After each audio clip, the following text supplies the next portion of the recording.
Good morning, everyone. Good morning. Um, I'm so proud of my dad, TB Joshua. Dear Daddy, it's hard to put in words how remarkable a person you are.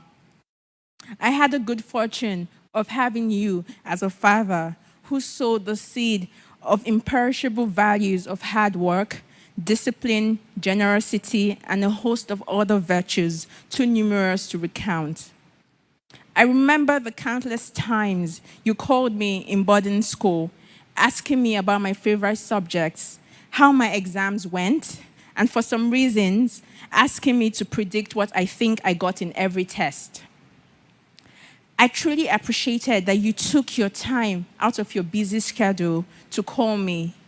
It was not just a responsibility for you, but you truly, truly cared about my education, and you really loved listening to me talk about school. I would not be what I am today if not for your encouragement, your support, and your formidable dedication. You emptied yourself for your family and served humanity. Practically everything I know about the love of God, I learned from you. From a tender age, I was excited and eager to hold the microphone for my dad every Sunday service. And after every Sunday service, he kept on asking me, "How is the service today?" And he told me that the work of God is so beautiful to do. This became really part of my growing up experiences with him. I also remembered when he took me to his altar and he told me, both of us, to kneel down on the floor, and we prayed for 45 minutes on the floor. My legs were hurting. He later told me that the flesh is weak, but the flesh is weak, but the spirit is willing. Indeed, you lived a prayerful life. A prayerful life is one of sacrifice, and you truly lived that life to the last moments on earth.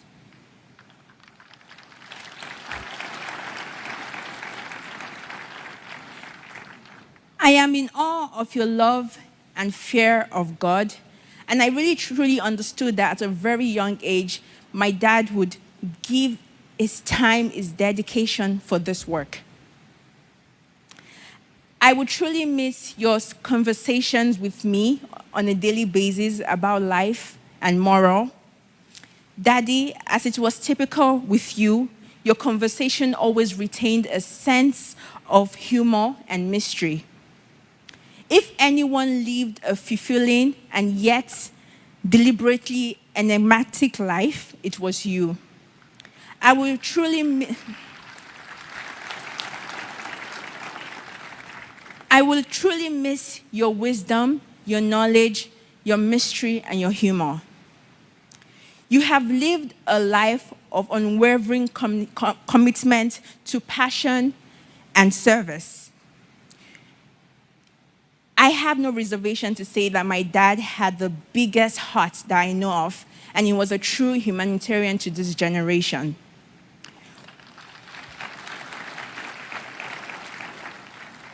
What a feat you have left for all of us to live up to. I'm so surprised to hear about all the condolence messages from people around the world concerning your compassion. Even some people I've never met in my life, they all testify to your compassion and your humility. What a life you lived, such a legend and an exemplary light.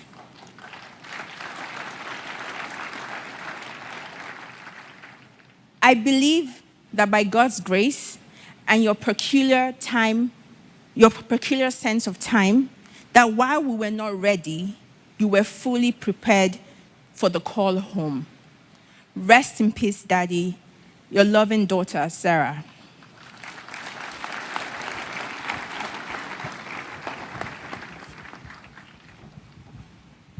Good morning, everyone. My name is Promise Joshua, and here is my tribute to my dad.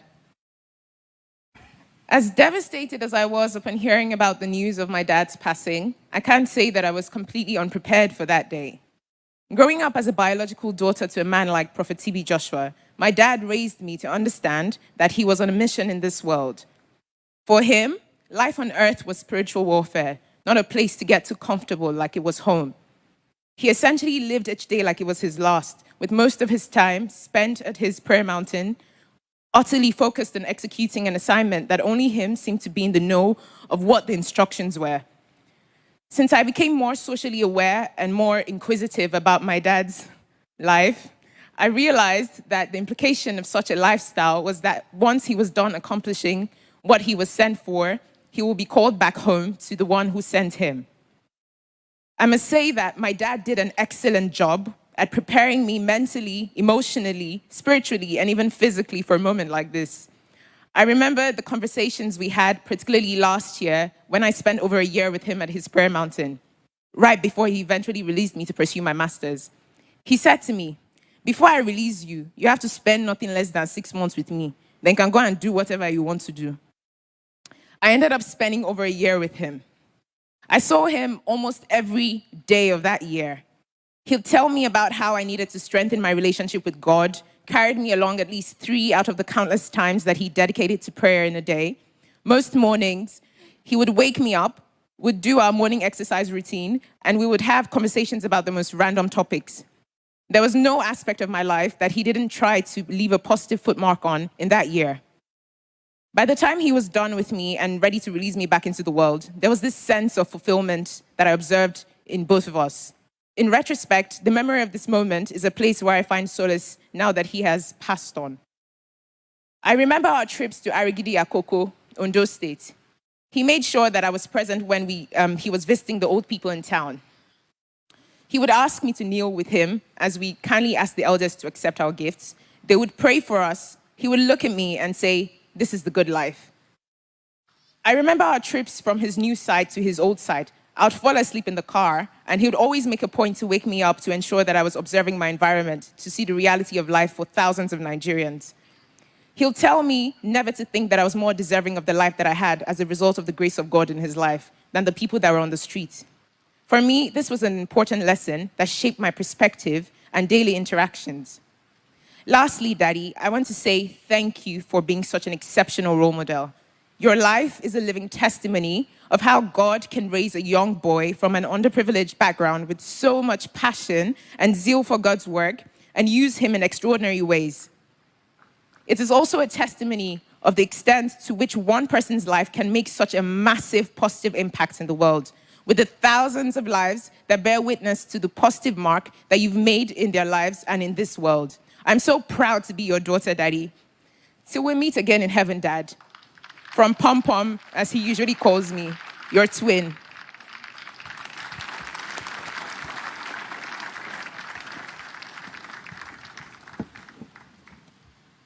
Hello, everyone. I'm Hart. I'm Prophet TB Joshua's daughter, and I would like to start by thanking everyone for coming out and celebrating my father's beautiful life.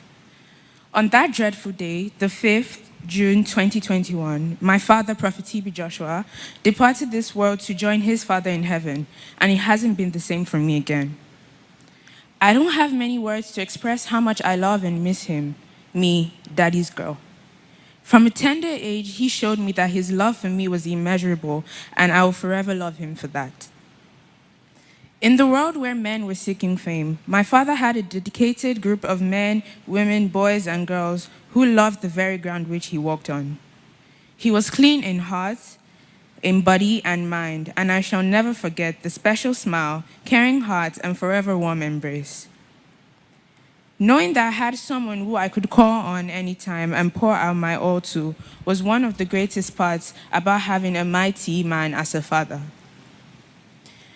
My father was an extraordinary person. He was not only the best role model, but he volunteered in his free time. He wasn't okay with only being a wonderful father, but he gave back to the world and helped those who were in need.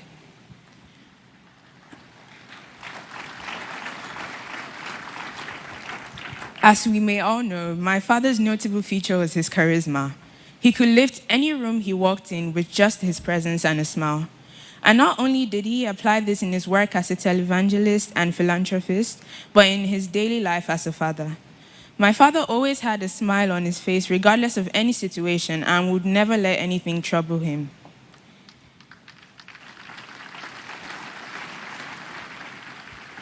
He was a jovial man, full of fun and laughter.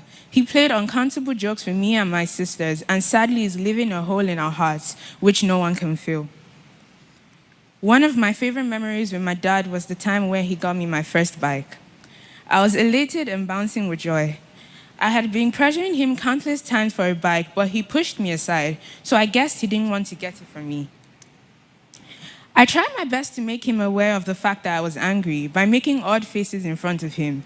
He was provoked by the fact that I was provoked by the fact that he would hug me irrespective of the tantrums I threw and still show me all the love and attention he did. So on the day I saw the big, beautiful purple bike in front of the car which had just dropped it, I ran directly to his room and gave him a big hug, showering him with thanks.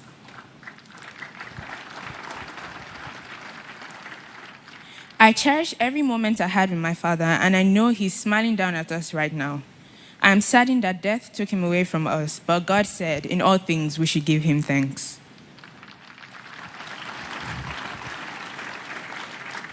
His death has left a scar in our hearts, but his legacy will stand in our lives. I feel so grateful to have had as much time as I had with him, and I will always remember having the most ambitious and remarkable father. My father was the most important person in my life, and I feel heartbroken to no longer have my father and spiritual figure with us. His memory will not only carry on in my heart, but in the hearts of everyone lucky enough to have known a delightful and astonishing man like Prophet T.B. Joshua. I am confident that we will meet at the feet of Jesus on the resurrection morning.